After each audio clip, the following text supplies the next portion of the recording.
Hello everyone and welcome to or back to my channel.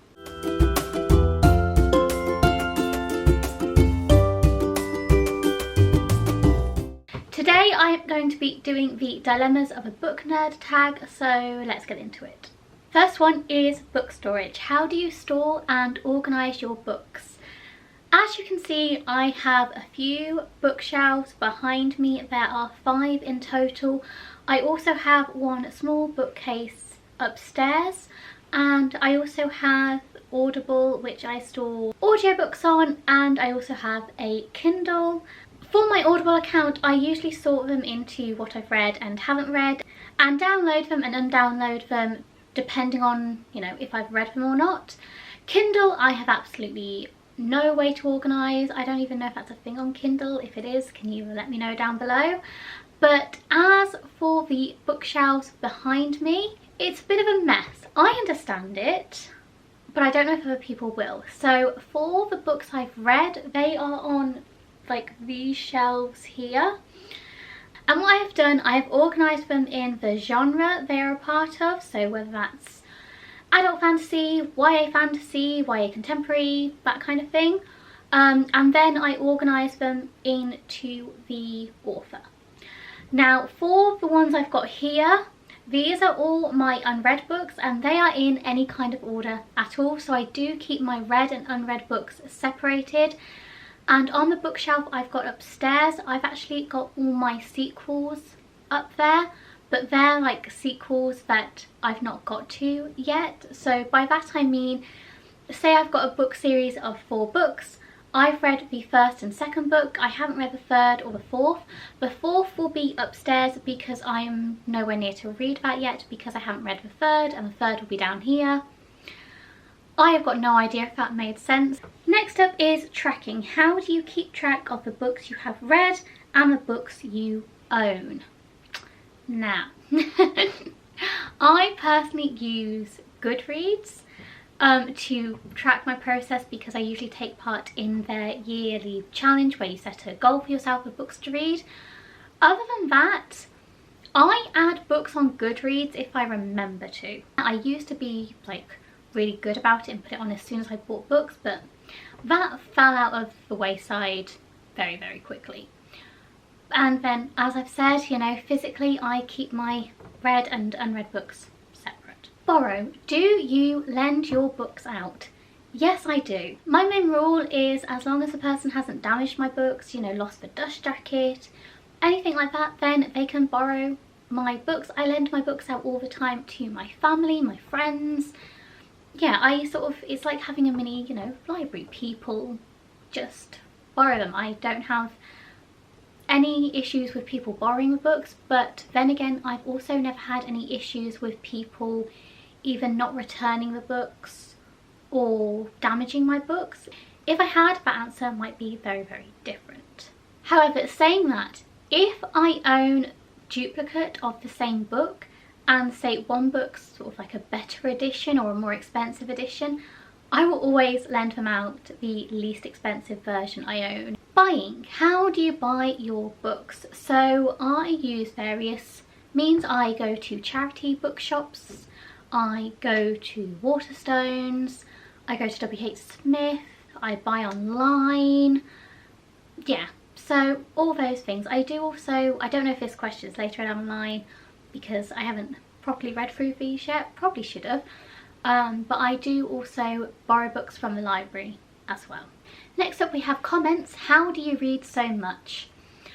I don't. As it currently is, I have set my reading goal to 65 this year, and I have currently read 41 books. Now, in previous years I have read much more than that, so this is just me comparing to what I know I can read. And this year, I don't know what's happened, I just haven't been reading as much. There's been a lot going on. So I think it's all based on your own personal preferences and really what's going on in your life depending on how much you read. Like, I've not got a set answer for that. It's all about how much time you have and how much space in your brain other things are taking up. So, sorry, I'm not able to help. with that because I don't read that much. Now, next book. How do you choose your next book? I have 2 ways to do this. Actually, no, I have 3 ways to do this. One way is I just look at the books I own and just see what I'm fancying, which I found can be the hardest thing because I've got so many unread books that I sometimes get overwhelmed and think like I don't know what to read. Secondly is at the beginning of the month or end of the month I usually set a TBR for myself, so these are the books I'm reading, so then it sort of narrows down my choice, which personally for me really helps.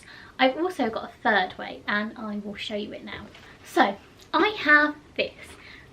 This is a pouch I bought off Etsy and it's in the Witcher style, so I don't know if you can see the emblems on there, but it's basically inspired by The Witcher. I absolutely adore The Witcher, both the book series and the TV show. And in here I have written down every single unread book I have.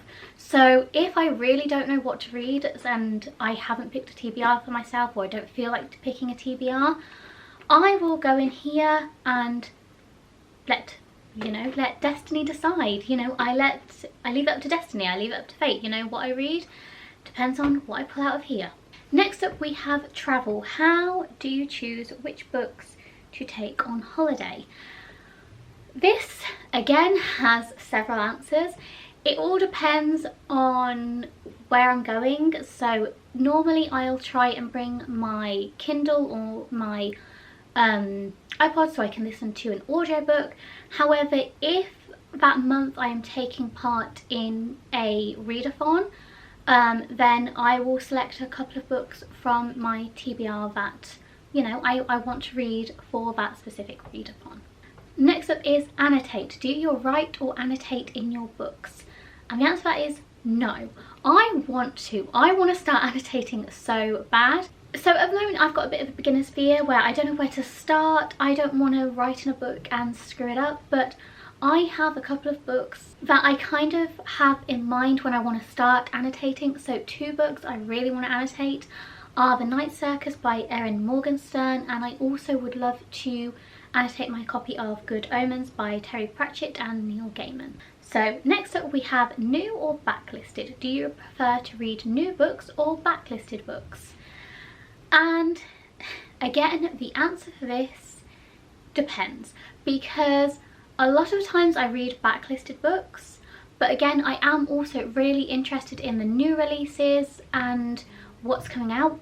The trouble is I do what I imagine most of us do, is I will buy a brand new release and then won't get to reading it until like 2 years later, so by that time it is a backlisted book.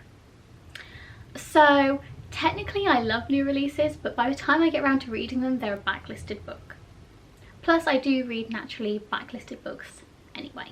And finally we have sequels. Do you read books as they are released or wait for the whole series to be published? Again, this all depends on how late I am to the series and wanting to read the series. Sorry, the bin men have just arrived and they are now watching me film. Oh well, I've only got this one left. So yeah, it depends on how late I am to the series, how many books are out, because if they are loads out then I can usually just binge read them and be caught up. But also it depends on, again, how far behind I am on that series. So say, I've got a good example of this actually. Miss Peregrine's Home to Peculiar Children. Now I was late to the series, so I was able to read all 3 books in one go. However, since then there have been 3 more books released. I have only just read the 4th book in the series. I own the 5th book. I don't own the 6th book, and I haven't yet read the 5th book.